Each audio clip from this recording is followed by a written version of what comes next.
Dobrý den, já vás tady vítám, děcka. Takže dneska se budeme věnovat v životním stylu hodině, která bude na téma vir, HIV a AIDS. No a abychom mohli pracovat aktivně, aby nás to bavilo, tak já si vás nejdřív rozdělím do skupinek, bude nás 6 skupinek, takže asi tak po 3, po 4 a tam budeme pracovat. Co budete dělat, vám řeknu, až budete u těch jednotlivých stanovišť. Já vám teď ukážu fotografie lidí, jak to vypadá, když ti lidé mají pokročilé stádium nemoci AIDS a zdůraznuju teďkou, nejsou to hezké fotky. Až se budete dívat na ty fotky, tak si prosím vás uvědomte jednu věc, to jsou všechno stejní lidé, jako jste vy i já. Všem těm lidem se to stalo, protože někoho milovali. Všichni dostali virus HIV z lásky, z pohlavního styku, nikdo z nich to nečekal. Dneska jsou všichni ti lidé po smrti.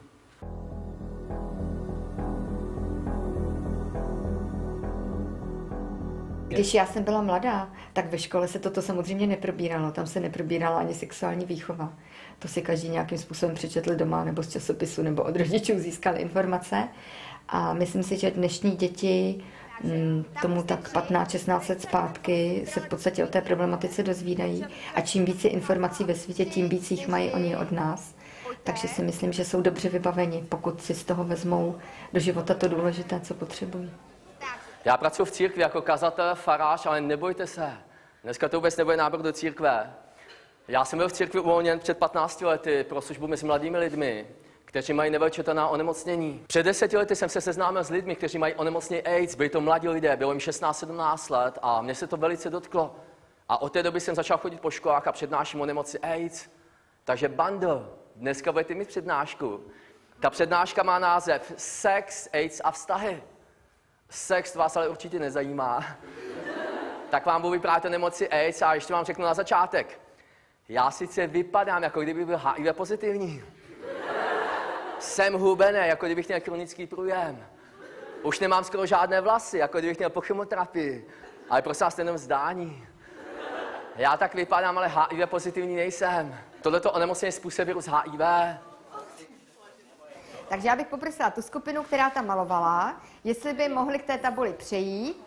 Tenhle ten úkol, který měli, je sestavit knihu z obrázků pro lidi, kteří neumí číst, takže i pro děti, třeba z Afriky, z Asie, kteří nemají šanci chodit do školy. Tak vlastně, když se budou listovat touhletou knihou, kde budou tyhle ty obrázky, tak pochopí, že vlastně by neměli dělat to, co je označeno červeně, tedy s vysokým rizikem, nebo by to mohli dělat, ale musí si dát trošku pozoru toho, anebo by naopak to mohli dělat kdykoliv, protože to není žádná riziková činnost. My jsme kreslili s Vojtou červené, to je nejrizikovější skupina těch aktivit.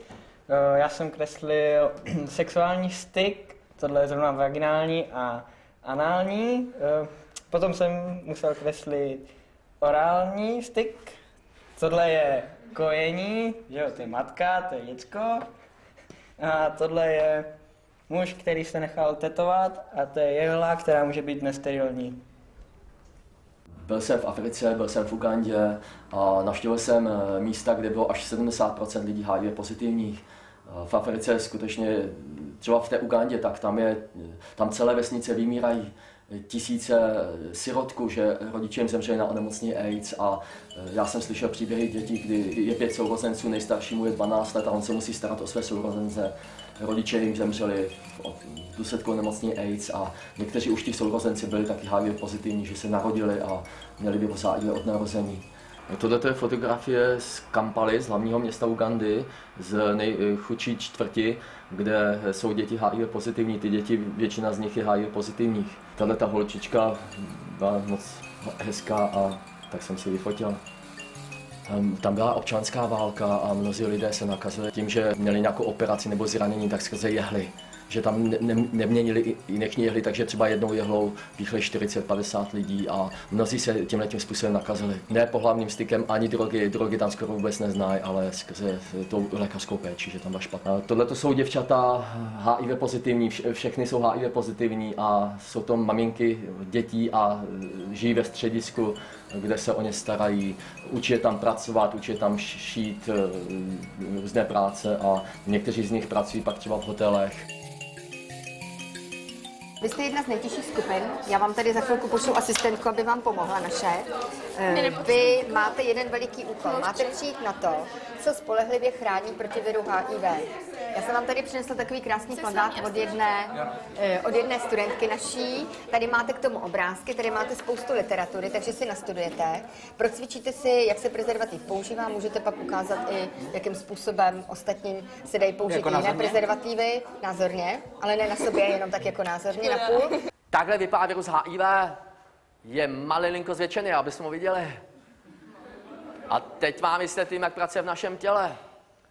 Tohle je schematicky znázorněná jedna bílá krvinka.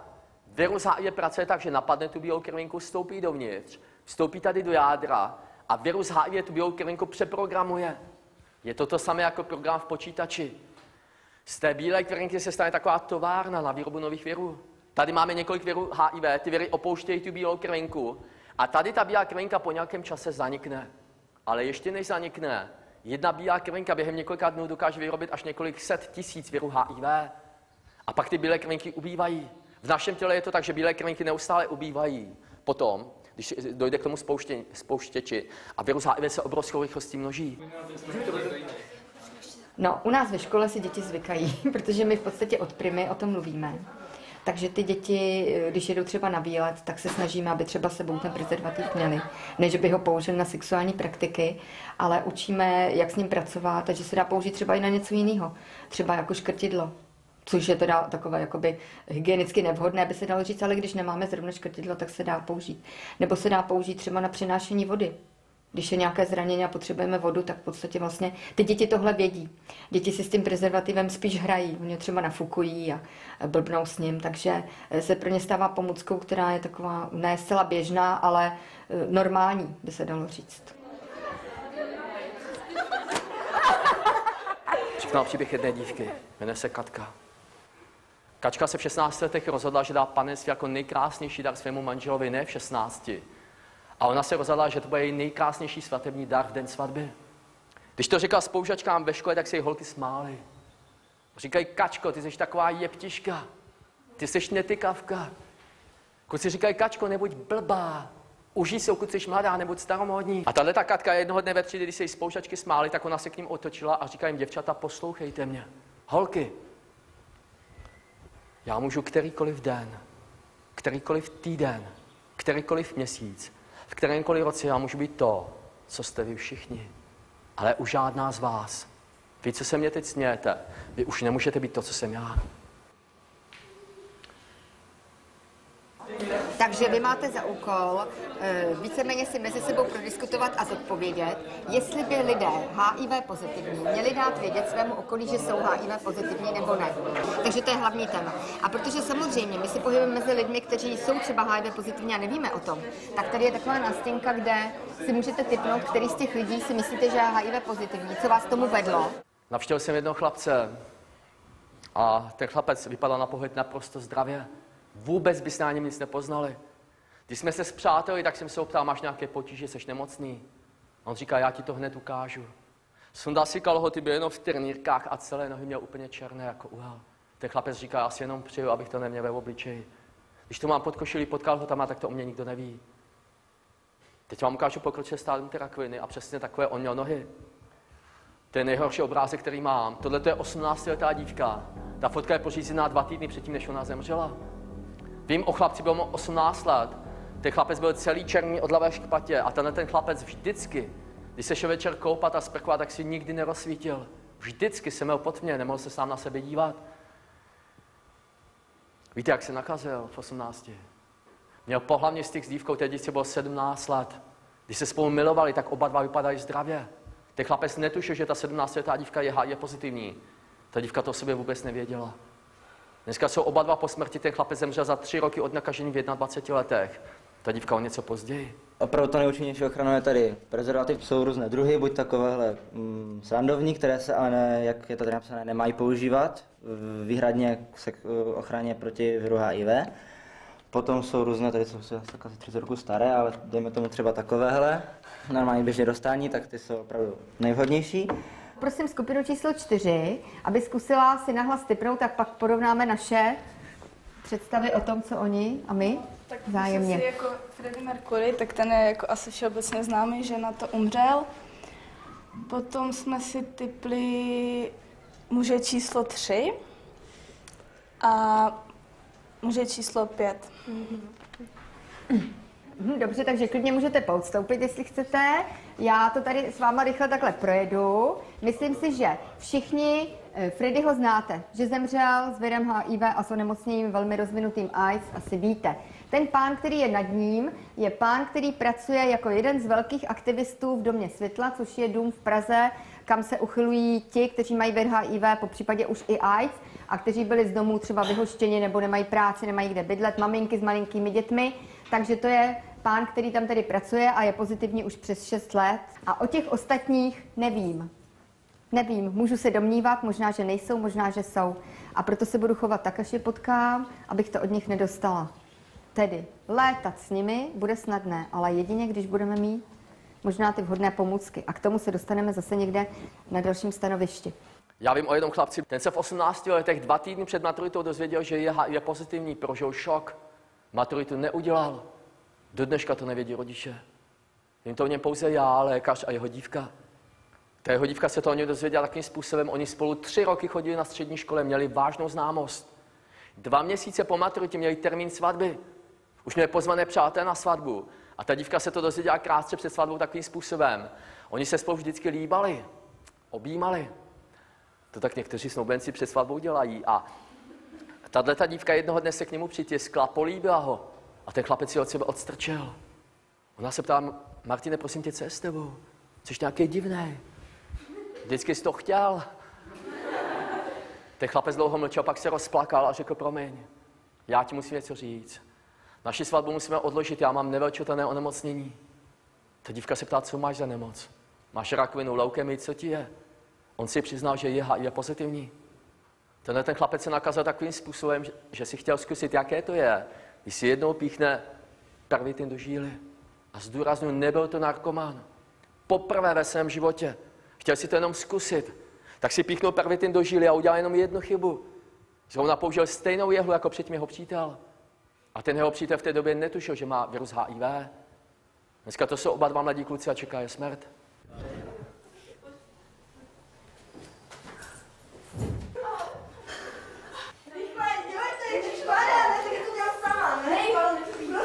Protože je HIV pozitivní. Holky, nic nedělejte, já si skočím pro roušku. Pokud má někdo vir HIV, tak by se měl chovat tak, aby mu mohla být dána první pomoc. Takže by třeba měl tu roušku nosit sebou, nebo by třeba v tělocviku, když jde třeba potenciálně o zranění, měl oznámit: já mám vir HIV, kdyby náhodou se mi něco stalo, prosím vás, opatrně při první pomoci. Druhá scénka byla vyplnění dotazníku, kde byla jedna otázka nevyplněna. Tipnete si, která to byla otázka? Jestli je HIV pozitivní. Jestli je HIV pozitivní. Takže ty se zpátky dostáváme k tomu, co jsme měli u skupiny číslo 4. Jestli by měli lidi dát svému okolí vědět, že jsou HIV pozitivní, a podívejte se na to, co nám vyšlo. Všichni jste napsali, že ano, ale všichni jste napsali, že jenom nejbližšímu okolí. Takže to nejbližší okolí asi považujeme tu rodinu, naše partnery, děti, rodiče, možná nějaké další příbuzné, možná i nějaké třeba třídního, pokud jste ve škole, nebo lékaře, pokud chodíte k lékaři. No a nikdo nenapsal, že ne. V Rusku je mnoho tisíc narkomanů, kteří se chtějí léčit někde. A v tomhletom středisku žije 250 narkomanů, kteří se přišli léčit, 150 chlapců a 100 děvčat. A co mě šokovalo, tak z těch 250 mladých lidí bylo 225 HIV pozitivních. Tam je skutečně pandemie.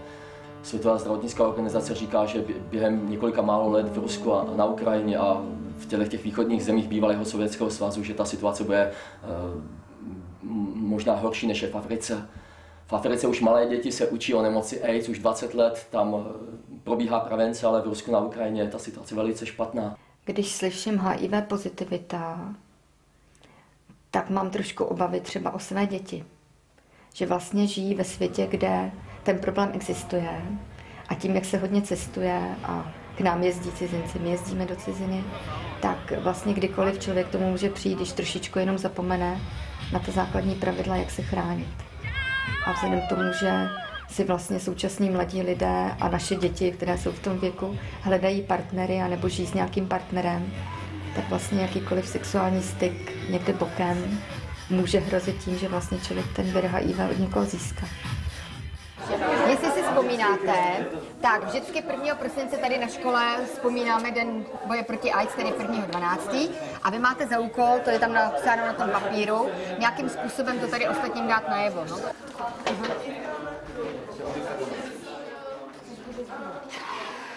Děkuji.